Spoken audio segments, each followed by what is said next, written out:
Well, hello everybody and welcome to this session, 3 top tips for recruiting more volunteers this season. My name's Darren Wensor. I'm the Head of Coach and Volunteer Development at Little Athletics, New South Wales. Look, I hope by the end of this session that you have enjoyed it because I think that's important. And I also hope that you feel like you've learned something and that you can take this away and use it and you feel a bit motivated. We're actually going to talk a little bit about motivation this evening and link it to volunteering. So that's going to be a bit of a theme and a bit of a topic this evening.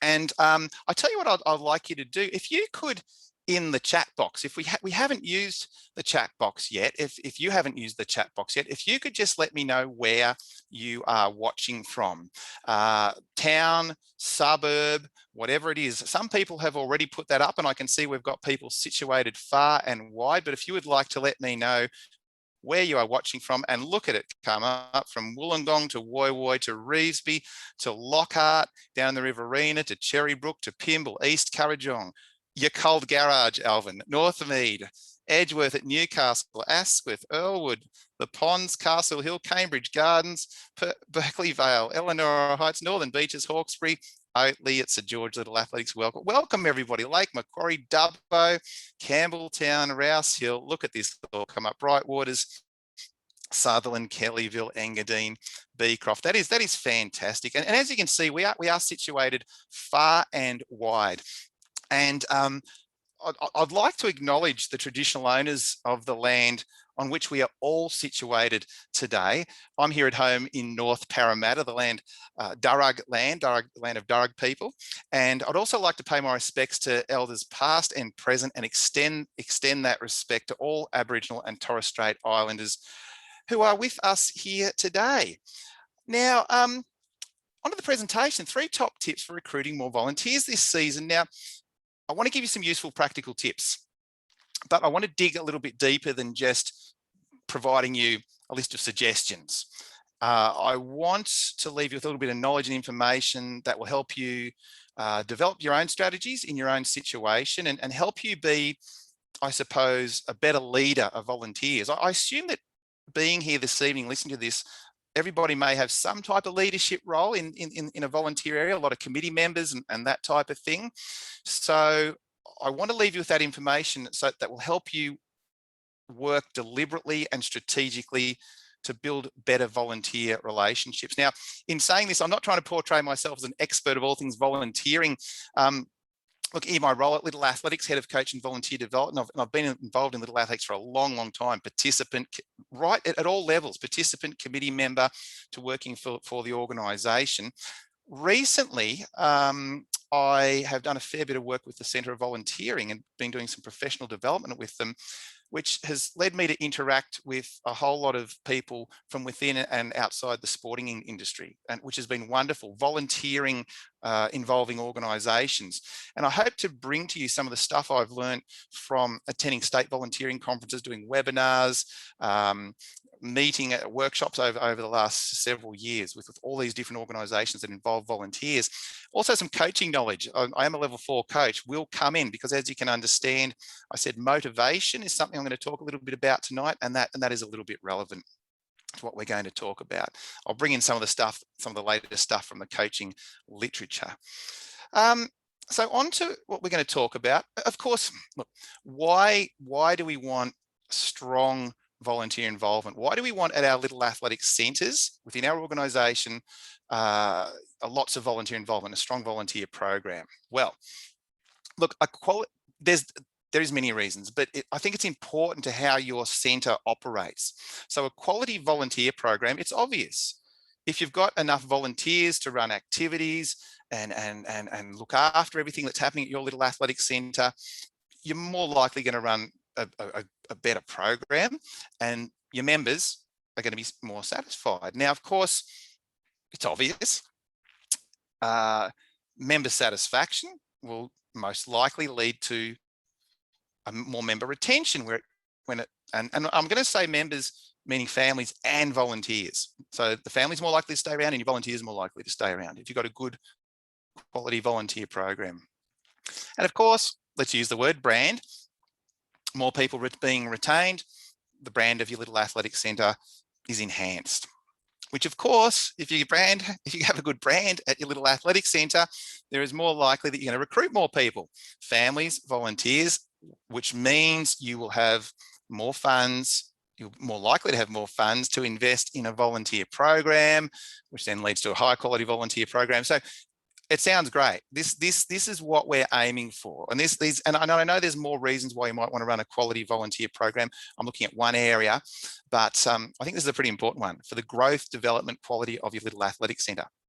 However, as we know, and I'll be interested in hearing all of your experiences through the chat box tonight. Please feel free to use the chat box at any time throughout the session, even if unprompted. Don't wait for me to ask you to use it. Pop in comments, questions at any time that you like. The reality of the situation is this, and you can let me know if you relate to some of these things, all right? There are some things that make it really difficult when it comes to volunteers. Number one is attracting volunteers. Now, I know that some little athletic centres are in a very good position with getting volunteers in, and some struggle. Let me know where you stand if you'd like in the chat box. So attracting volunteers can be a bit of a problem. Getting your volunteers trained up, or wanting to be trained up is a big problem. And that's something I see all the time in the role that I'm in, coach and volunteer development. Getting people who are volunteers to want to learn more in a formal way, wanting to learn more. Okay, so training volunteers can be a problem. Sometimes retaining those volunteers can be a problem also. In some places, at some times, we can be turning over a lot of volunteers, whether it be committee members or helpers or whatever it is. And please, as I said, let me know if you either are strong in this position or you struggle. It'd be interesting to know.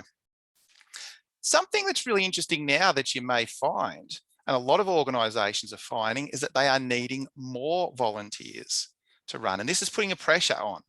So we saw before, when I put that in the poll, that you could answer what your role was in volunteering, and there was an other. We saw a few other roles there. COVID officer's a new one, isn't it? And there's all these extra things, whether it be member protection, whether it be all these things that you're asked to provide as a volunteer-based organisation. And the problem being, one thing that a lot of organisations are finding now at the moment is that they've got less volunteers, because one reason being COVID. People are uncertain, a bit fearful. So there are more volunteers needed sometimes, but we actually have less people who are volunteering. And that is shown up by the recent research from a number of volunteer organisations.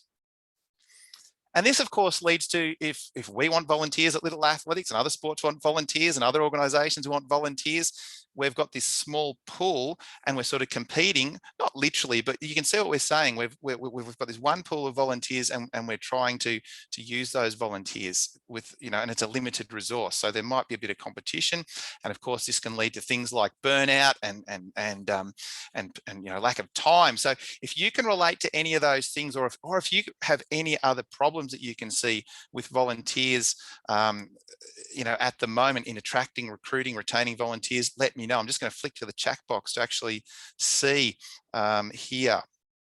Okay. All right. So let's move on after talking about that. So what is this session all about? So what I'm hoping that we can do is we can give you some strategies, some ideas, to get people less fearful of volunteering, less reticent to volunteer, to putting their hand up and wanting to volunteer and stay with your little athletics centre. So that's what the ultimate aim of this session is. So I'd like to talk a little bit about leadership. The word leadership came up before. Now, it's important, because research has shown that the strongest predictor of volunteers staying or leaving an organisation is volunteer leadership. So the way that we lead our volunteers and put together a program is really important. And volunteers are really extra sensitive to poor leadership. Why? Because they don't necessarily have to be there. Like if you're in a job, or a paid job or whatever, and the leadership is not great, well, sometimes you have to stay and you have to put up with it. Now, when it comes to volunteers, there is less need to stay. Volunteers can often very easily leave a position because they're less tied to that position for monetary reasons or whatever it may be. Okay, there's a couple of comments coming in the chat box. We find that it's important to get a good turnover of volunteers each season, so that the parents in the club aren't the only ones running the club. So that's an interesting comment there, Stephen. Thanks for that. So it's not necessarily retaining in that sense is a problem. So that's a really interesting comment. And Michelle says we usually have good helpers in our club, but we struggle getting barbecue helpers, which is, I wonder if any of you else can actually relate to that. Okay, Christine, COVID helped us. The only way parents could be close to the kids competing was to sign up as a volunteer for events. Can anyone relate to that? That's really, really interesting. Thanks for that comment. And the barbecue is a nightmare. Look at that. Oh my goodness. And Michael's agreeing that leadership is really important. Okay, so what are we going to talk about today? Look, during this session, we're going to discuss the most effective forms of motivation of which volunteer leaders should be aware. Okay, so what motivation and how to practically tap into these forms of motivation to recruit and retain volunteers. Okay, what motivation works? Research-based, research-backed, how to practically tap into these forms of motivation to recruit and retain volunteers. So motivation is something I'm really interested in as a coach, and now being involved in managing and helping and training volunteers. A really interesting thing that I've learned is that when it comes to motivation and why people do things, that not all forms of motivation are created equal. Now, what I mean by that is there is higher quality motivation and there is lower quality motivation. And let me talk a little bit more about that. And if we can tap into, as volunteer leaders, and be aware of what constitutes higher quality motivation for people to volunteer, that's absolute gold information, because then you can, I suppose, curate your program and what you deliver around that. So high quality motivation, what is it? A little bit high quality motivation. It is generally agreed that high quality motivation is something that is internally driven. It's intrinsic to the person. It comes from within. It doesn't need any external anything external affecting it. So some examples of what that means is someone being involved in something for just pure interest or enjoyment. So they're not there because they have to be, or someone's told them they should be, or, you know, they have to fulfill, you know, some type of role because, you know, because they've actually been, you know, told that they have to do that. It's because that they are there because they want to be, really. It can also be because it's part of their identity. I just volunteer for Little Athletics every year. That's what I do. I'm a Little Athletics volunteer. I'm an official. I'm a coach. It's what I do. Okay. And also, generally, intrinsically or internally driven motivation can come from people seeing true benefits of being there. So health benefits or social benefits, connecting with other people, or, you know, it's good for the kids that they're bringing along. So it's not other people trying to convince them that they should be there by whatever method they have, which is actually lower quality motivation. And when we talk about this in coaching, you know, it's the kid wants to be there rather than being told by the parent or the coach that they have to be doing it. You can see the difference. High quality motivation, internally driven.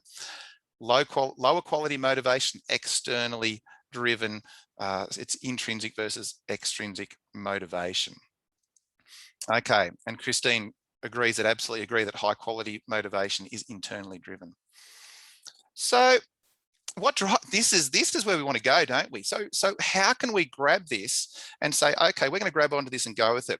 How can we present things that it's going to internally motivate people to get and stay involved? Well, there's actually something you may or may not have come across it before. It's called self-determination theory. Now, I'm not going to get all complicated here.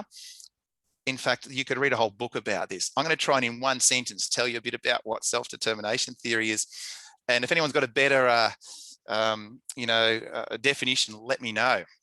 But it's sort of a theory about what is behind internally driven or self-determined behavior.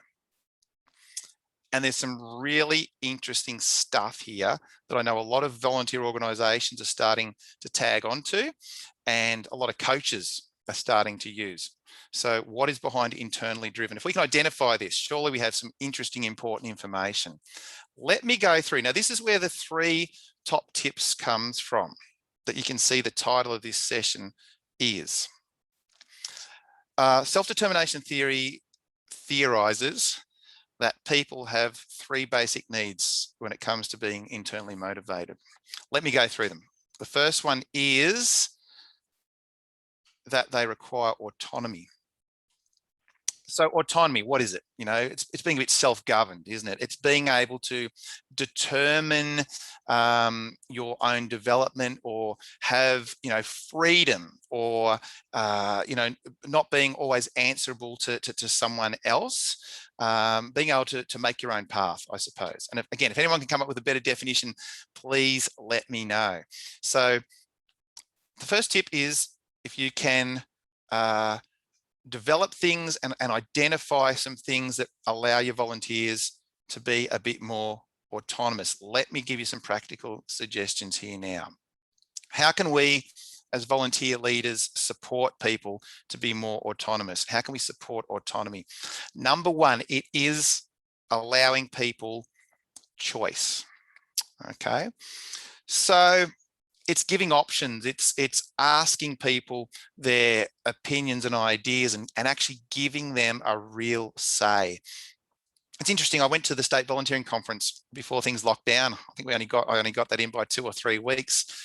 And the SES, I sat in on a presentation the SES were giving, and they said, look, in the past, they've had like a one-dimensional volunteer. You know, for example, that person who had to attend a session every Tuesday, a meeting, and do this and do that. And they realized that wasn't gathering enough volunteers.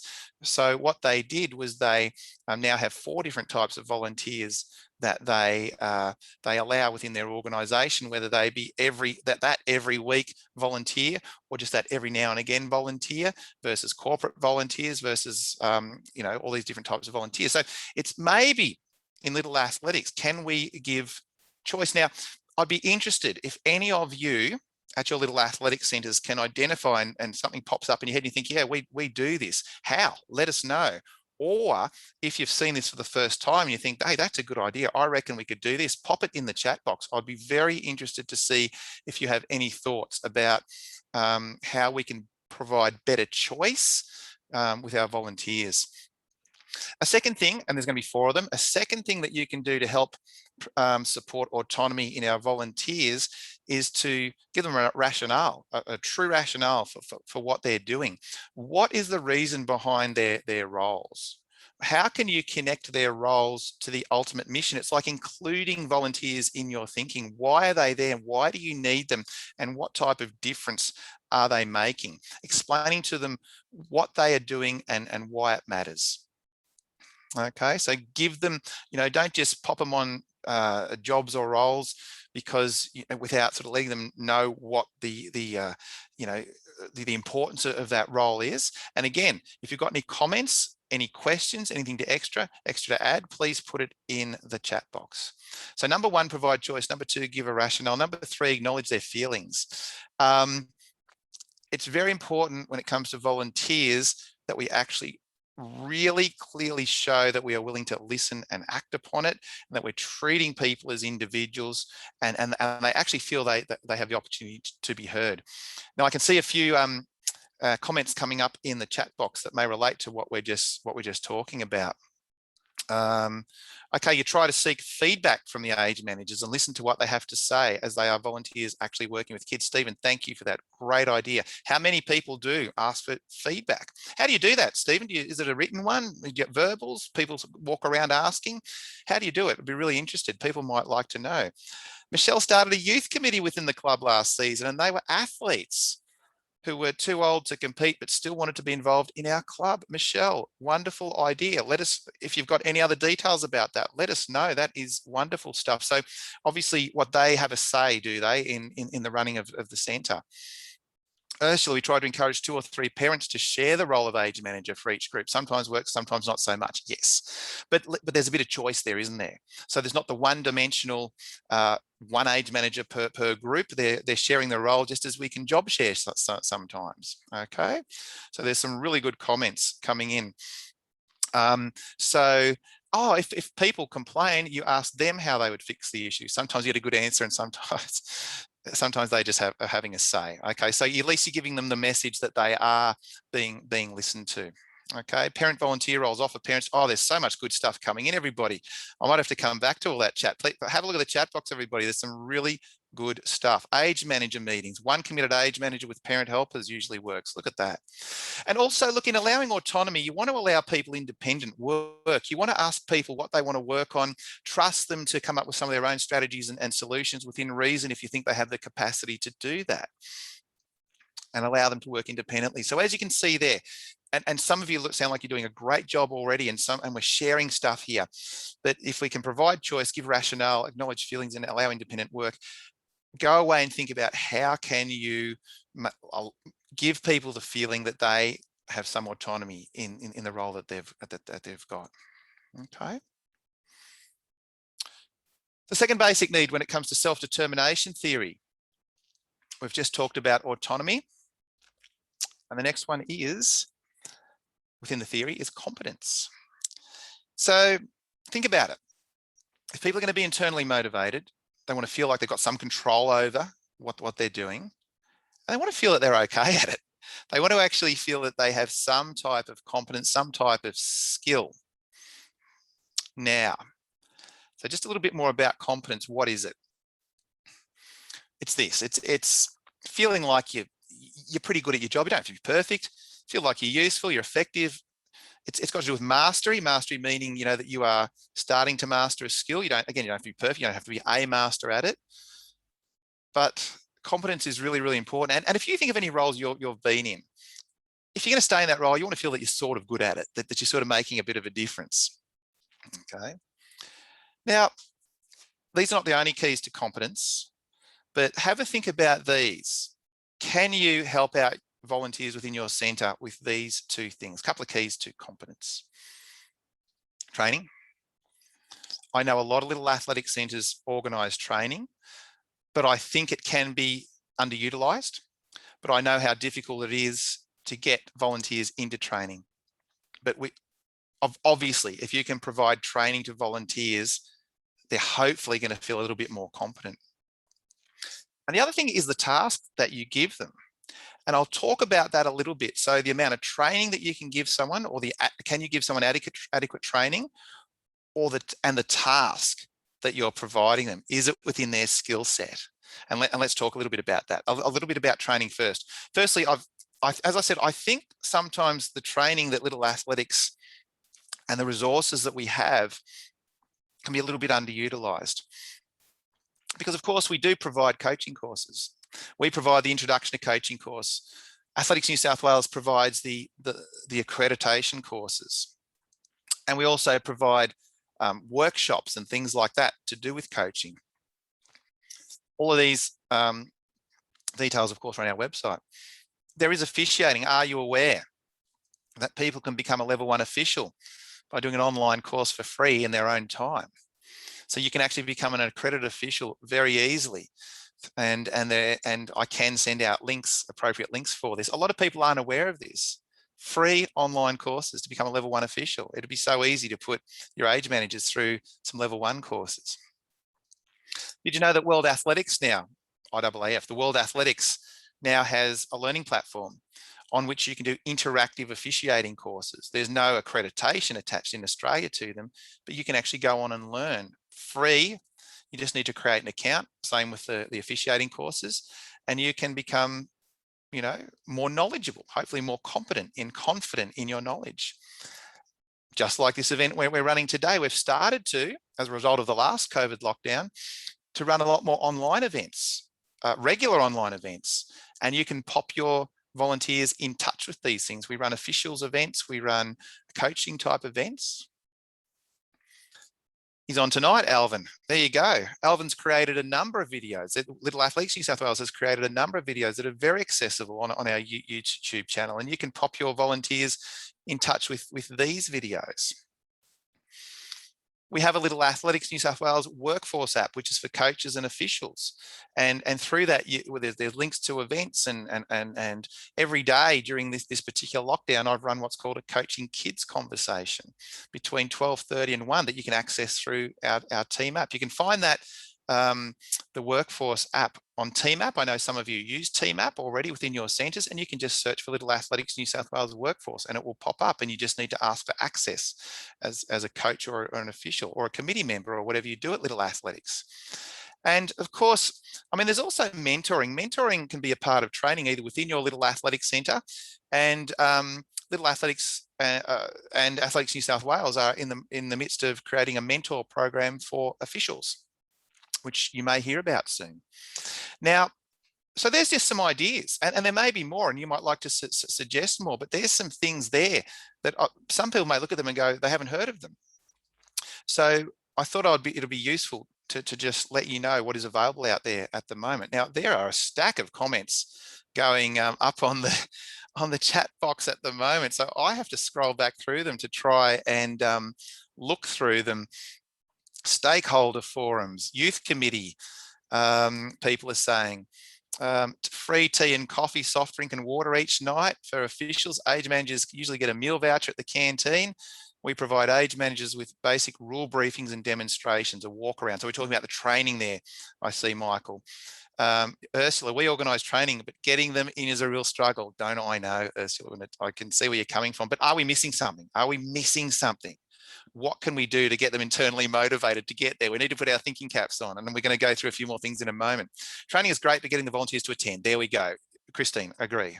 Colin, provide training and guidance to parents who are managing the kids. Mentoring, there we go. Mentoring's come up. Michelle, okay, if they're a non-competing athlete under the direction of the main committee, let's see, I'm just trying to read that very quickly, Michelle. I'm sorry if I can't get through all that.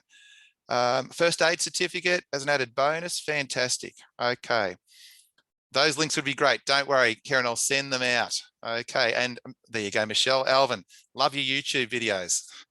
Well said.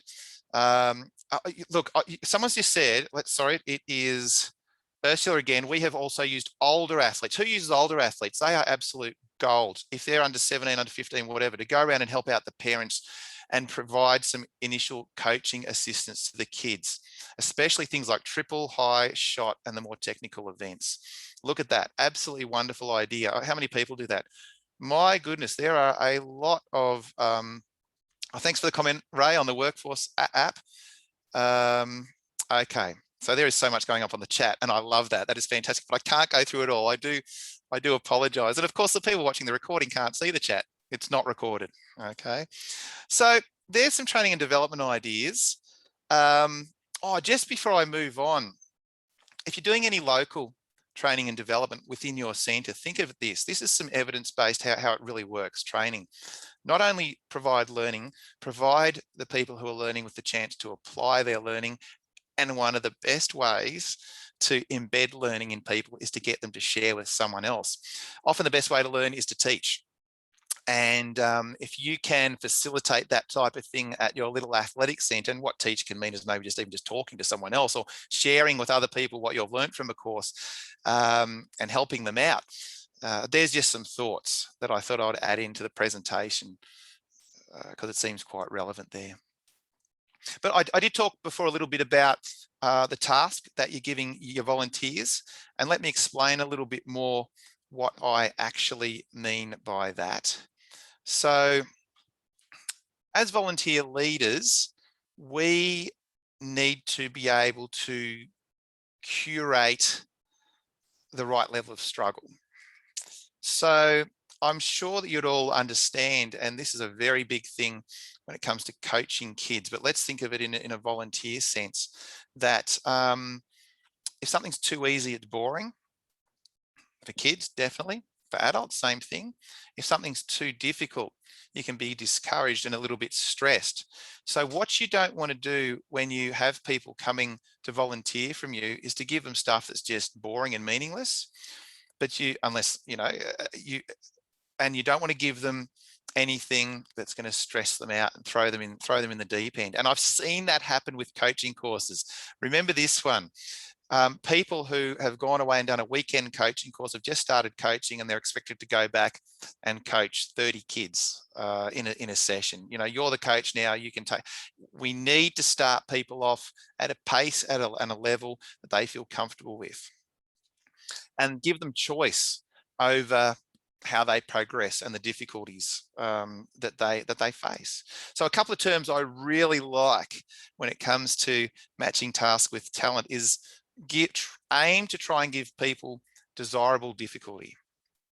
Desirable difficulty. I really like that that term. It's not mine. I've lifted it from somewhere else. I can't remember where it was, but desirable difficulty. And I think I mentioned this on Friday, if you're in the session, it came up to do with something, but the Goldilocks principle. So when you give someone a task, it's not too hard, it's not too easy, it's just right for them. And as we know, everybody's going to be a little bit different. So again, can we be thinking about these things when we're planning to engage our volunteers and to construct volunteer relationships? I see there's a little bit more chat going up. Okay. One of our older athletes, Michael, is saying, is now a club secretary. That's absolutely fantastic. I reckon I've missed some chat, and I'm really sorry about this, everyone, because it's just coming up so fast. And Colin certainly used older athletes to help, and he also operates the photo finish. What a legend, Michael! You keep hold of him or her. Is it him or her? I'm not too sure. Okay. And Michelle, that's right. Workforce app. Okay. Him. Thanks, Michael. Thanks for that. Okay. So I hope that so far what we've talked about has made sense, and it might be sparking off some little ideas in your head. As you can see, I wanted to go a little bit deeper than just give a list of things that you can do. I wanted to, you know, talk about what's behind these things. Well, let's go on to the third one. I said that there were 3 basic needs, 3 tips.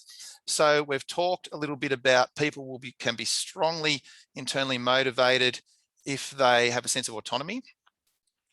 They feel competent in what they're doing. And the third one is, and this has sort of come up in the chat box a little bit, I'll let you know, is connection. That's what self-determination theory is. It theorizes that the 3 basic needs that people have is autonomy, competence, and connection. And you can see this can be used with volunteering, in the workplace, in coaching, and all these different types of things. So if we can have these in the back of our head while we're interacting with someone, planning, you know, recruiting, retaining, all these types of things, I reckon it's really, really useful. So how can we, there you go, I like it. How can we curate connection? Well,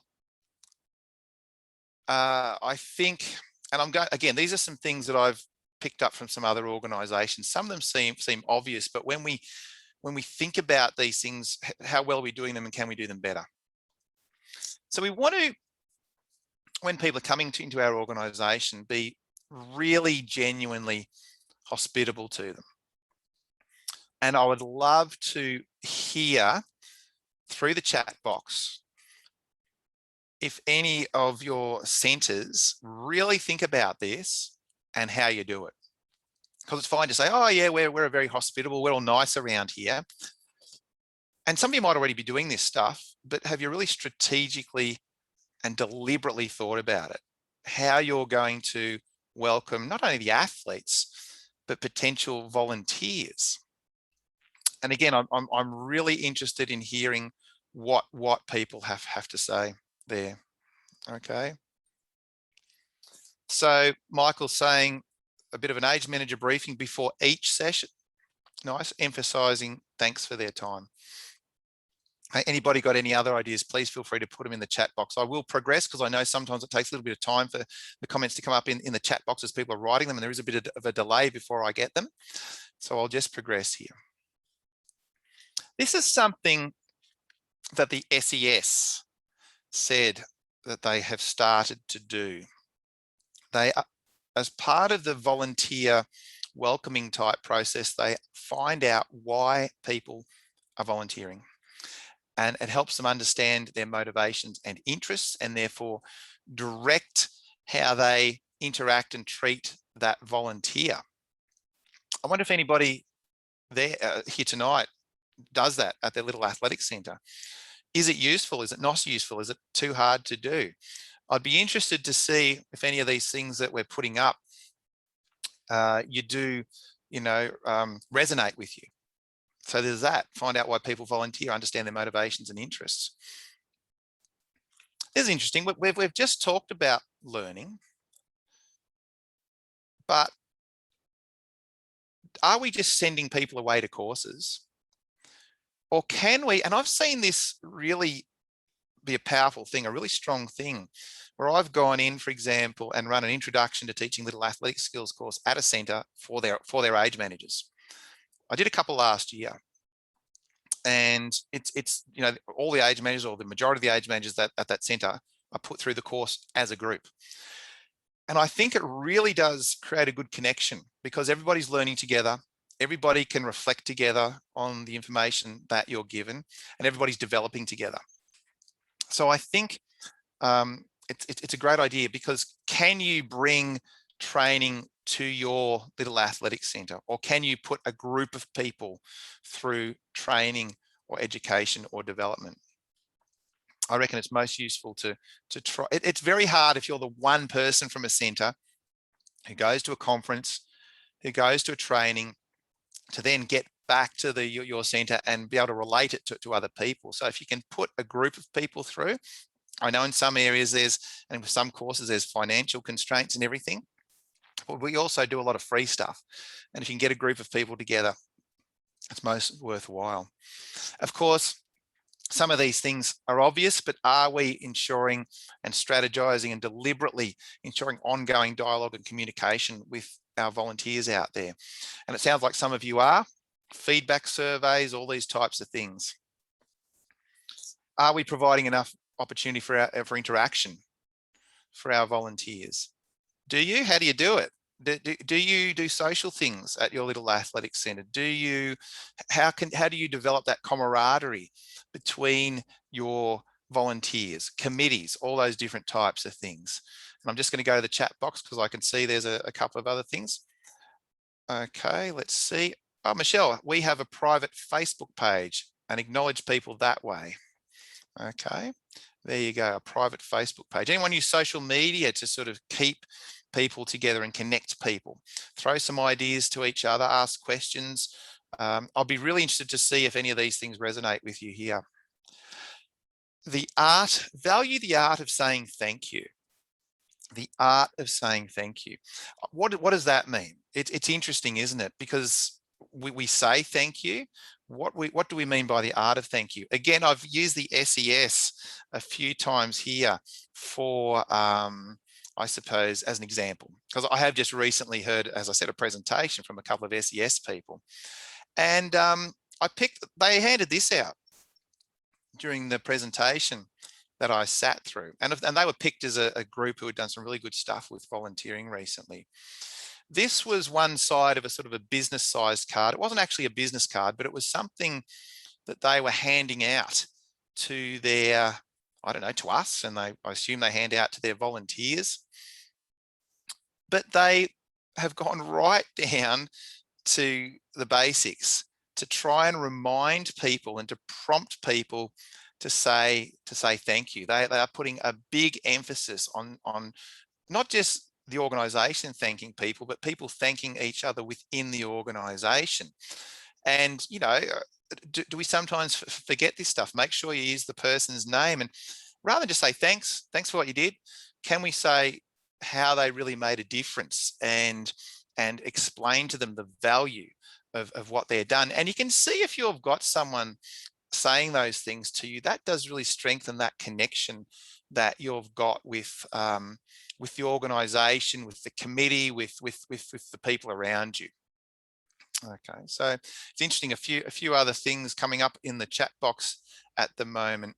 And yes, the thank you has to be genuine. I hope you can see what there, Karen, the SES has just put up there. You're right, a quick thanks and, for the sake of it doesn't really work, does it? Colin, group FaceTime. Coaches were given a gift at the AGM as a thank you for their efforts. So there you go, a public thank you to the coaches and using group FaceTime to interact. A thank you in that way is most powerful, from Michael there. There you go. Kelly Hunter, we also give our coaches and age managers a gift at that presentation. Okay. And that's nice to hopefully try and get them back next year. And Adam there, g'day Adam. A lot of centres think as parent helpers, as age managers and the canteen, okay, you don't be afraid to ask what they can offer the club. Adam, some great, you know, maybe now why have you, when they join up, what can they offer? There's probably skills within the club that you may not be aware of. I'm sure within the club there are so many different skills and professions that people can come from and other sports that they've come from. You never know the background or the job that they can assist you with at the club. 100% agree. Excellent comment, Adam. Thanks for that. And I encourage people to keep putting ideas and comments and responses into the chat box. Okay. So just going back to the three things, autonomy. I really encourage people to think in those terms. The three tips. Can you emphasize autonomy within your volunteers? And are we doing that enough at the moment? Can we think more about, are they competent? Do they feel competent? And can we really strengthen that connection between our volunteers? Now, I think we'd all agree that treating volunteers in this way is one good way of going about things. And again, I've lifted this quote from a presentation that I listened to at the volunteering state conference. But these people, this wasn't the SES, this was another group, they suggested that you really see your volunteers as mission partners and engage them as problem solvers. And I can probably sort of think that most people are looking at that and going, yeah, that sounds really good. That sounds like a really powerful thing to do if volunteers see themselves as partners in the mission and you're asking them to help you out as problem solvers. But why? Well, if we now look back to the stuff that we've been talking about, you can see within those words that probably the three things, autonomy, competence, and connection, are in there. So by seeing volunteers as mission partners, you know, they see themselves as having some autonomy, being, you know, helping direct the path of where the organization is going, or the club, the center, whatever we're talking about, because you're asking them to help and you're, you know, engaging them in an important position. Well, it helps them feel that they have some competence. And certainly by asking them and getting them involved and, you know, giving them the rationale, you know, this is the mission, this is where we're heading, we want you to come along with us, we're including you in our thinking, all these different types of things, you can see where the connection comes through. So now, whereas we might have looked at that statement in the past and gone, oh yeah, that's good, and I'm sure that'll work with our volunteers if we can do it. Hopefully you can now see the mechanics a little bit, but behind why that is a powerful thing to do. And that was where I was heading with this stuff. I'm just going to check the chat box again before we go forward. Stephen just responded to Adam's comment before and agreed with it. And then some people also need to be tapped on the shoulder to fill a certain role. 100%. I think don't expect people just to rock up and say, I want to volunteer.